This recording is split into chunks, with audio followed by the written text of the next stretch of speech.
Hi, this is Trinisha Cottrell, and today I wanted to talk about the devil's contentment.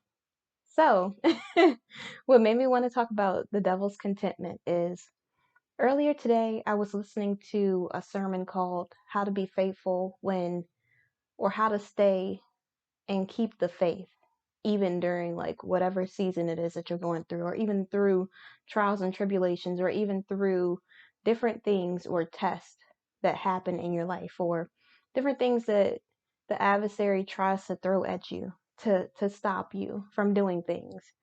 And the pastor brought up a book that I've read in the past called Outwitting the Devil by Napoleon Hill. If you haven't read it, it's definitely like one of my top books that I love the most. And when I read Napoleon Hill, it really does something to me. Like, it really makes me think in a different way. It really allows my mind to be stimulated, allows me to think of things in different perspectives and to analyze the situation in a way that can propel me forward to the trajectory that God would have me on in my future. And so, as I was thinking about that book, I started thinking about how I wrote it down in my notes because I knew I probably wasn't going to remember. So, so I wrote down that Satan wants you to drift. That's what Outwitting the Devil was about. It just talked about how his main goal is to have you drifting. As long as you're drifting, you're not focused on your purpose. As long as you're drifting, you're not doing the things that God intended for you to do. As long as you're drifting, you're not believing in yourself. You're not helping that person who's waiting on you. And as long as you're drifting, he's content. That's what makes him content, is knowing that God won't be able to use you for your purpose. And so I wrote, he wants to cause you to drift, and he wants to distract you. I said, as long as he can distract you, he has you where he wants you, confused, bewildered, and disobedient. So I know this is what makes me think I'm a preacher at heart, because I really was watching this movie and I felt inspired. I had this message that I was thinking of, and not like not like in a preachy way, but it really did feel like a sermon. And so or a vlog or like this YouTube video. And so so I was sitting there and I was watching. I know some people are gonna roll their eyes, some people are gonna say like whatever it is, but I was watching this movie called Stomp the Yard. You guys probably know about it. I watched it, I think, when I was in high school or something. I can't remember how old I was when I watched it. Maybe was I in college or high school? I can't remember, but one of those things I was in. And so in the movie, the main character never believed in himself. He always saw like so much potential in other people. He always wanted other people like his brother to succeed. And when it came to him, he just always felt like he wasn't going to be good enough. But it was weird because he was super intelligent. He was smart. He was someone who was so talented. And it's so funny how I was it's so funny how he didn't see the potential in him, but it's like the adversary could see that he would be a threat. The guy in the movie who is the antagonist or whatever you want to call it, is protagonist, antagonist. So the guy who's the antagonist in the movie, I had to do that because I was like, okay, let's get this together. So he would always try to stop him from doing other things. And it's funny because when we doubt ourselves, sometimes that person you're in a relationship, the person at the job, the person that you come in contact with, the person who's your frenemy, whatever it is that you want to call it, who's the antagonist of your story, always sees you as a threat, or they see you as something that they want to copy paste, or they see you as the thing that they have to fight against. Like, I had someone tell me recently, and I'm not bashing this person, I'm just using this as an example. I had someone tell me recently I had endured this period of my life where I just felt like I needed to punish myself because I felt like I didn't deserve to be happy. And people who've watched previous videos know this about me. And so I was in a season like that before I rededicated my life to God and when I was really lost and everything else. And so I I went through all of this stuff that I put myself through when God had already forgiven me.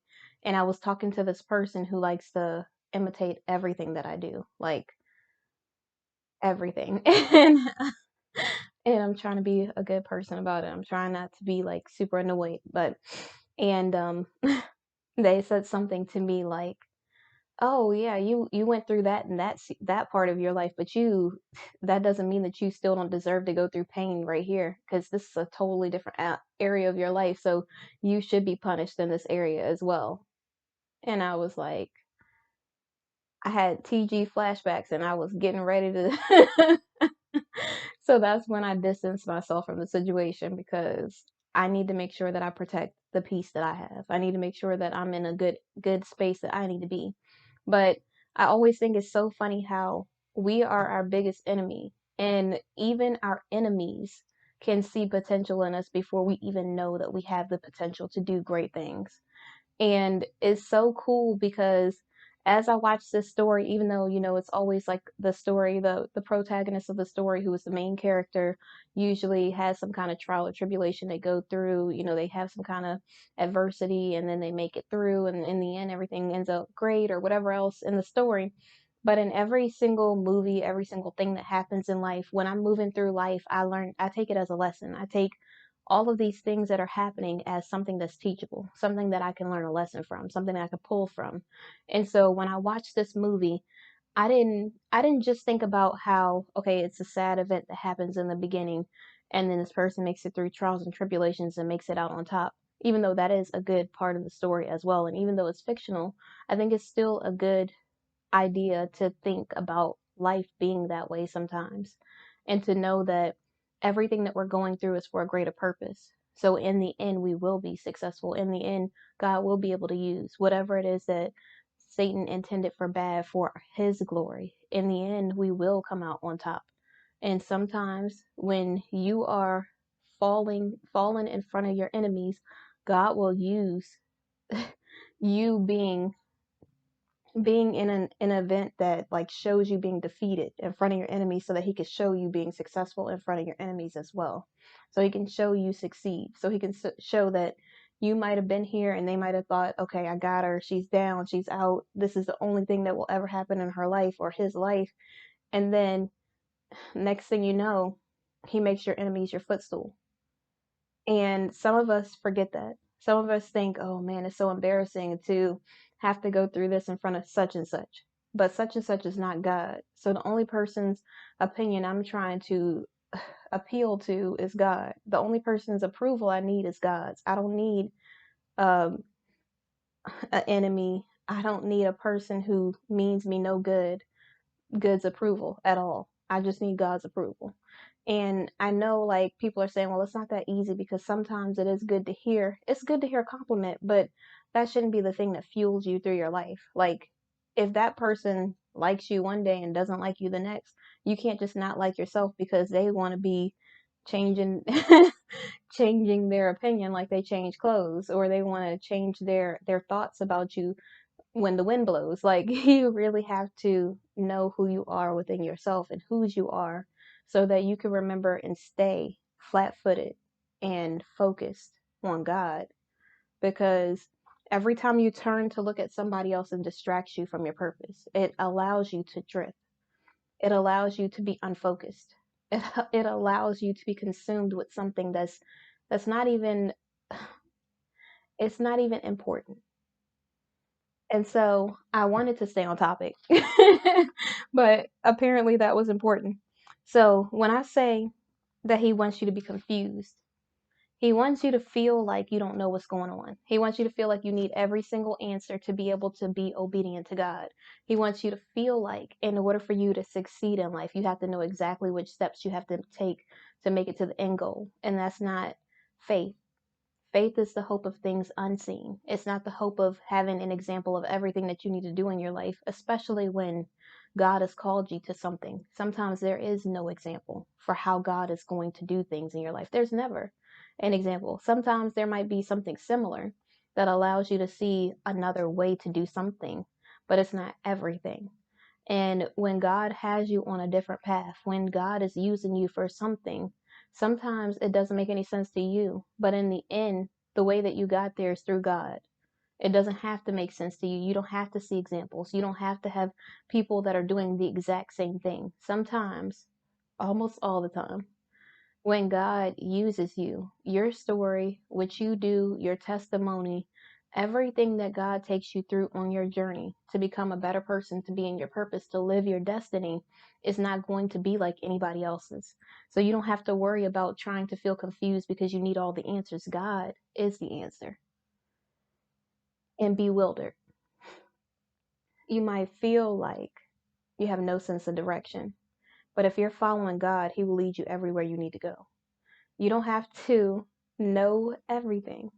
You don't have to feel like because you don't know what the next step is and because you're just standing still, you're in this season, that God won't be able to use that season to build you into something else, to allow you to move in another way. I heard this one girl's testimony earlier today in a sermon or whatever you want to call it, and she was talking about how she had met this guy. I guess he was her husband or something. I think it was her husband. And she was saying how she was thinking that she would be with her husband right then. And she was just like, I'm ready. I'm at this point in my life. I'm going to be with my husband right now. And she noticed that everything that she went through in her single season prepared her for her husband. Every single thing. Every single thing was used to make her stronger individually. Everything that God taught her through that single journey, everything He taught her in that season, and this could be in a relationship or whatever else, but everything that God's teaching you in this season of your life is used for His benefit. Is used for the future, for your future. And sometimes we feel like we want to rush through things. That's all the adversary. God is patient. When you think of God being love and you think about patience and you think about the way that God moves, God doesn't move in a way that He wants you to feel confused or bewildered. He moves in a way that He wants you to be faithful. He moves in a way that you are so sure and so secure in His word that He's a God that He cannot lie. There's nothing that can happen in your life that God doesn't know about. There's nothing that can happen around your life that God can't use for your benefit. And sometimes we forget by feeling like, okay, we're just so confused about this or that. Usually your confusion is your intuition telling you that's not for you. Usually, if you are in a waiting period and God has something for you and He's telling you to wait, it usually means wait. It usually doesn't mean go and hustle and bustle and do all these things to just move around a lot. Like, you're not going anywhere. So just stay still. Don't be stagnant, but stay still. Rest. Allow yourself to be used for God's benefit. Allow Him to speak to you. Build your relationship with Him.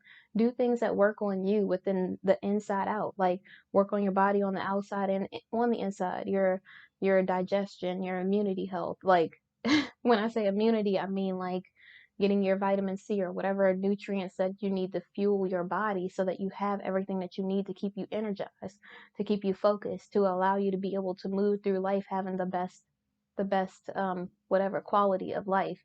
And it's so easy to just focus on something that you want in the future instead of enjoying the moment that you're in right now.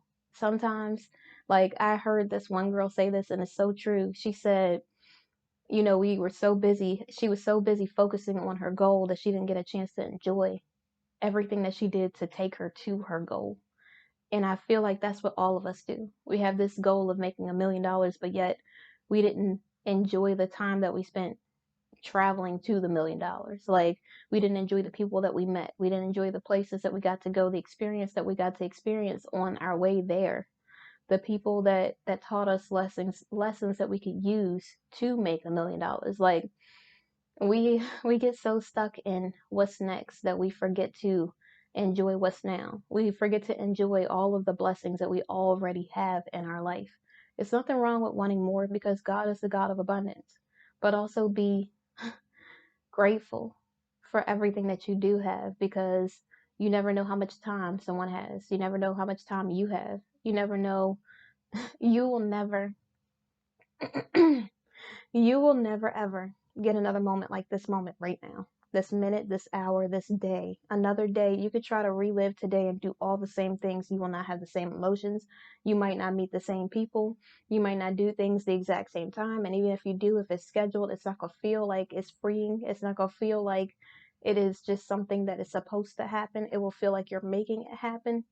And sometimes I think that we get so focused on things that we don't have because that's the adversary trying to tell us that we're missing something when God is not a God of lack.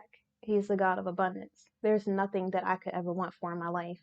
Everything that God gives to me from this moment forward is, or takes away from me, is a blessing.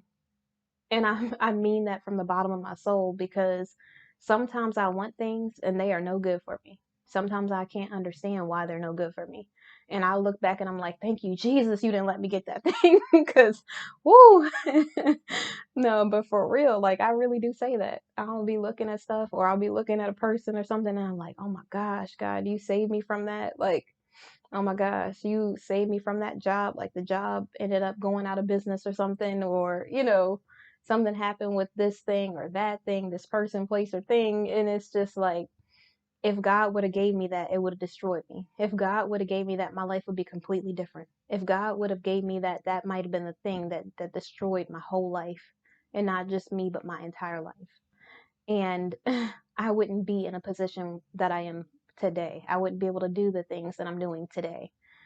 And so sometimes, all the time, we need to just be grateful that we made it through all the things that we went through. And God was working on the background in our benefit, allowing things to happen the way that He always intended for them to, and not the way that we wanted it to happen, just because we felt like we needed that thing at that moment or that we wanted that thing at that moment.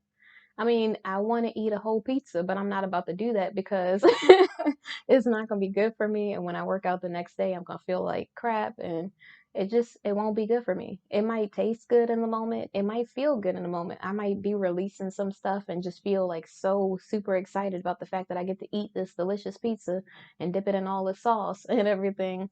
I might just like be feeling good in the moment, like, oh man, I could sock my teeth into like this bread and just, oof, you know. But eating the whole thing is just not good for me. It's not good for my body. It's not good for my energy levels. It's not gonna be good for me when I'm exercising, and I'm gonna feel miserable afterwards. I might want it in the moment, but that's not what I need. And so the last thing is obedience. So He wants us to be disobedient to God. When we have a thought in our mind like, oh yeah, God did this, this, and this, the pastor said it the best in the sermon earlier today. He said, we will, in verse 3, be told, we're the head and not the tail, and the adversary will be waiting in verse 4 to crush our spirit or to take that knowing away from us, that scripture away from us, to make us doubt what it is that God says. He wants us to be disobedient, to go against God's word, to feel like God isn't who He says He is. Every time that God tells us to do something and we don't do it, we are giving Satan the upper hand. Every time we are told to do something, or God says move this way, or God says help this person. And even when it's difficult for us, even if it's something that doesn't make sense, or God saying, take this course. And you're like, take a course? Okay. Like, I don't see how this will benefit me. And then in your course, you meet your best friend, or you meet your partner, or you make a business connection that allows you to grow your business into into the multi-million dollars or something like that. And you would have never been able to get that opportunity if you weren't being obedient. And it's not even always like that. Sometimes it's just God is saying, take this course. And it's to improve your obedience so He can give you the things that He actually wants you to have. Because He'll know that He can trust you. And He can't trust you if you're being disobedient. Every time you say you can't do something when God already promised you it, it's you giving the adversary the upper hand. Every time God tells you to do something and you don't do it, you're giving Him the upper hand. Every time you stall on something that God put on your heart to do, you are giving Him the upper hand. The only way to truly be obedient, to really know that God is who He says He is to be obedient, be willing to sacrifice, serve, be loving and kind, and focus on God. That's the only way. When you're focused on God, everything else that's going on around you, all the distractions, all the things that you don't really need in your life won't matter. It'll feel like it matters when the adversary plays with your mind and tries to make you feel like you're not good enough, when he tries to make you think that men or women are of lack, when he tries to make you think that this is the only job that will ever be able to pay you in your life, when he tries to make you think that this is the only kind of car that you can have. And I'm not saying that God wouldn't allow you to have a car, but he would never want you to idolize it over him. And, or period. And also knowing that you being focused on your purpose, focusing on improving yourself is exactly what God would want for you. He wants you to honor and love yourself and respect yourself. He wants you to have the best of the best. He doesn't want you to just have like Joe Smo over there who just wants to bring you down and crush your spirit. Like that's not what he wants. He doesn't want you to have the job that's going to take you away from church and Bible study if that's what's important to you and your it's important for you to build a relationship with him. And again, I always say that, I'm not saying that you have to go to church every single Sunday. I'm just saying that for me, this is what works for me. I have to be in and around everything God as often as possible because man, like the spiritual warfare, psychological, physical warfare that comes over me is like nothing I've ever experienced in my life, and I really need to stay geared up. Why am I talking like that today? I really need to stay geared up. I really need to be about that life. I need to put on my full armor every single day and morning, noon, and night, like as often as I possibly can. I need to be focused on God because every time I turn my focus to anything else but God, I end up slipping. I end up tripping over that rock like in a horror movie. I, I wasn't going to do this in this video, but I guess I'm going to do a horror movie reference for the people that didn't see that video.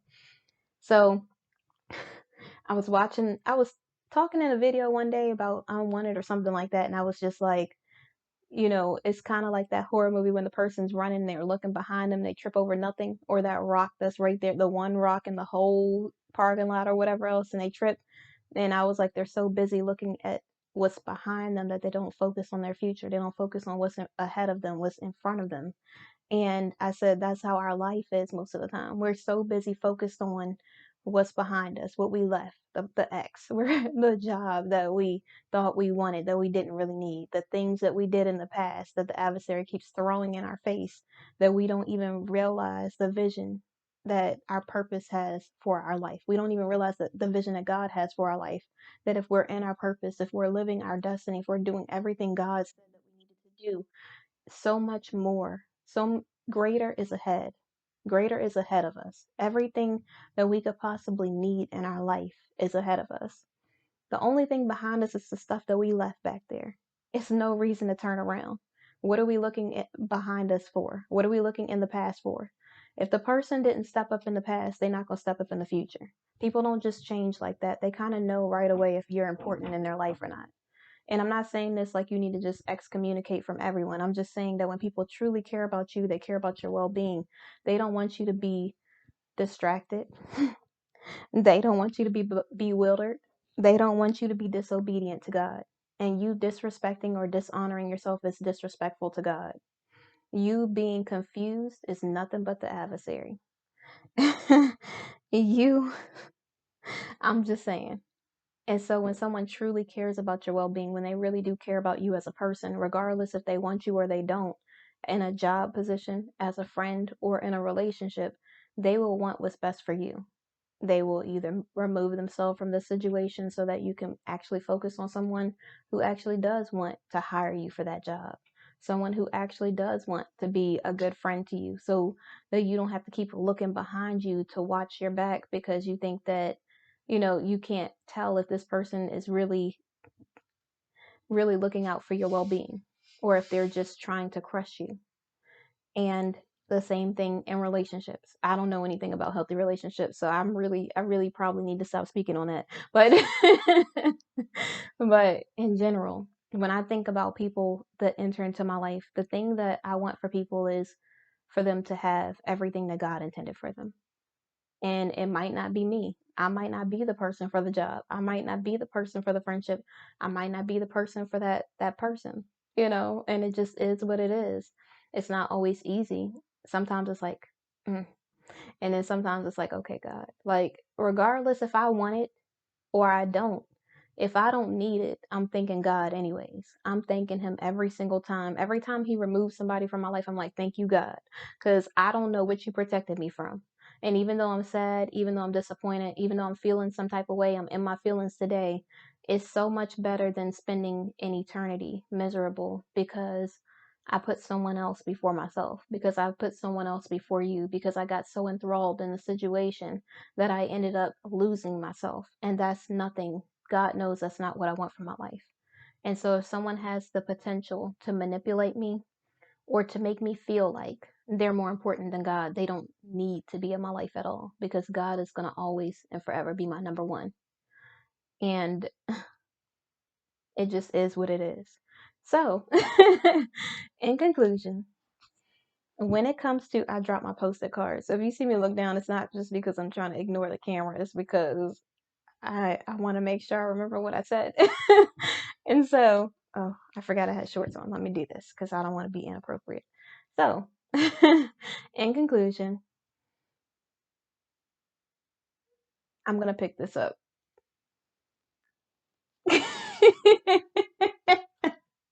Okay. So in conclusion, the devil wants you to be, he wants to be content.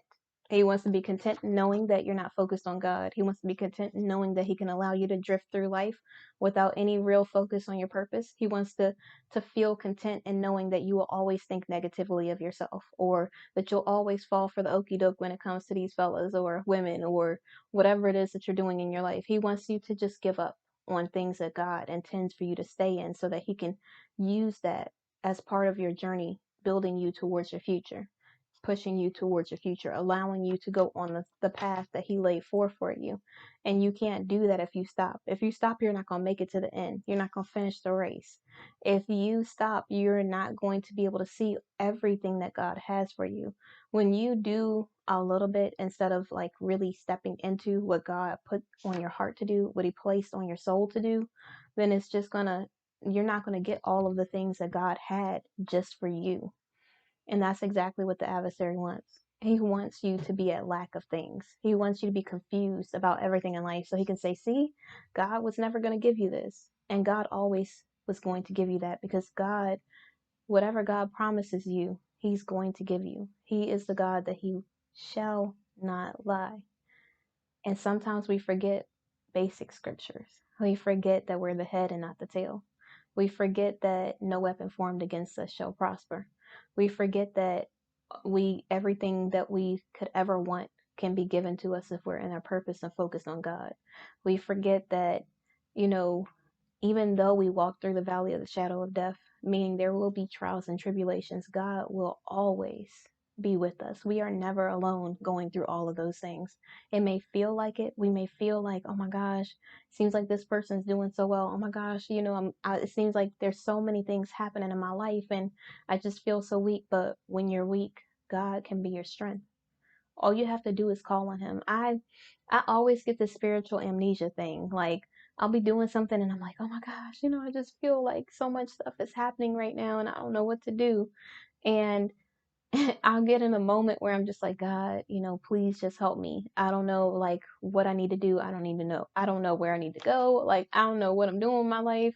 I really need you right now. And right on time, he will come through. He will literally just make a way out of no way. And I know I'm saying a whole bunch of scriptures. It's just really coming to me. I don't know how that's happening, but it is. And so, so he just really comes through. He just shows up right in the nick of time, right at the appointed time, right in the midnight hour. He is the ram in the bush. He makes a ram in the bush out of any situation. When you don't feel like there's any other way, he will always make a way out of no way. And that brings peace to my spirit.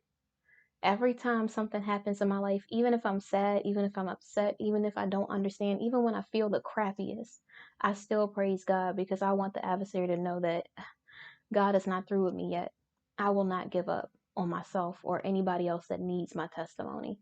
Any other person who's looking up to me, who needs the inspiration, any person who needs me to speak life into them, I can't allow one distraction or one thing that you throw in my plan, not God's plan, because God's plan is perfect, to distract me or deter me from my purpose or my destiny. There's nothing that you can do that will ever make me lose faith in God at all. So I hope that you stay focused on what it is that you need to do in your life, and that you know that God got you. You don't have to worry about all of these other things that are just mere unimportant things that pop up in your life that feel like they're going to be so devastating. It's nothing compared to God's plan for you. It may seem like that's the person, that's the job, that's the friendship, but if God has something for you, that thing was never going to be for you. And what God has for you is so much better.